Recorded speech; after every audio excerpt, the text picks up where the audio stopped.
Сегодня я трапіў Мінская вобласць, Салігорскі раён, вёска Прусы. Это вельмі такая старая, знакамітая вёска.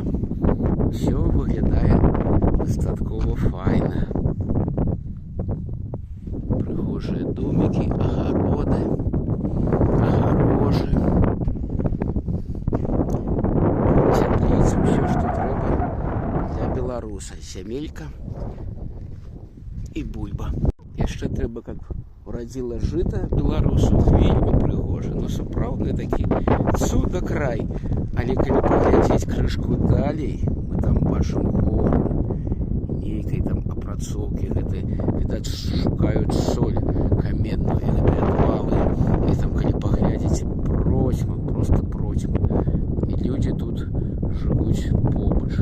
І калі яшчэ паветра ў той бок, хутчэй за ўсё, тут не так смярдзіць, альбо гэты пыл. Але калі будзе вецер з таго боку дзьмухаць, ох, ён тут дасць усяму.